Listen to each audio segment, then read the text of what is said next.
Hello guys and welcome to another quick tips video. Today we're talking about your microphone. Now this is one of your most important tools as it's the way you communicate directly with your audience. So let's talk about sound and audio tips, starting with tip number 1. If you're looking for an industry standard microphone, you can't really go wrong with this guy. This is the Shure SM58. I'm currently talking into it now and you can hear the audio coming straight from the microphone. It's a very clean and simple microphone. It's got no switches on it, so there's nothing for anyone to accidentally press, and it's just a very high quality microphone for the price. While I've got the microphone in my hand, let's talk about tip number 2, which is explaining to people how to use a microphone.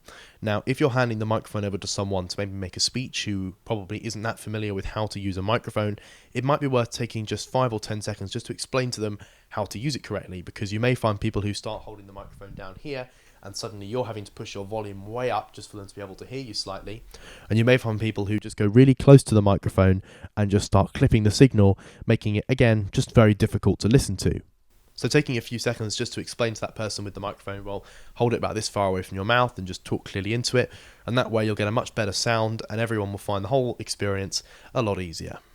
Tip number 3, if you're using a microphone which has any controls or switches, make sure that they're not easy to press, particularly if you're handing it to someone, again, who's not got that much experience with microphones.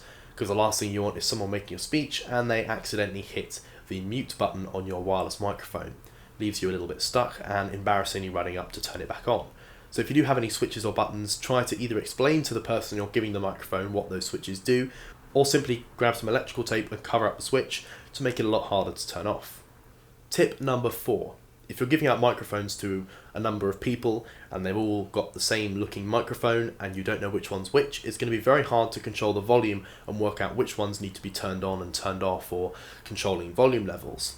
One easy way to solve this is to grab some coloured electrical tape and just put a little mark at the bottom of the microphone so that you can really clearly and easily see from a distance which microphone is going to be which. You can colour code all of your microphones. And finally, tip number 5. If it's crucial that what someone is saying needs to be heard, if they're making a speech at a wedding perhaps, it's really important that that microphone is reliable. What I suggest is always having a backup microphone in place, preferably a wired microphone if you can, because as we all know, wireless microphones can run into signal issues and interference, and what may work perfectly fine while you're testing in an empty venue, suddenly when you've got a whole load of people with a whole load of mobile phones, suddenly your microphone is going to be picking up a lot of interference. So being able to have a backup microphone on standby that someone can quickly switch to will make everything a lot cleaner and neater, and solve any problems you may have with sudden interference or microphone issues. So always put a backup in place, whether you've got one wireless and one wired, 2 wireless mics, or just 2 wired mics. It's always a good idea to have one extra microphone for those really important moments. So there you have it. While you may not think it, your microphone is actually one of your most important pieces of equipment. If you have any questions about this video, please do let me know in the comments down below, and as always, thanks for watching.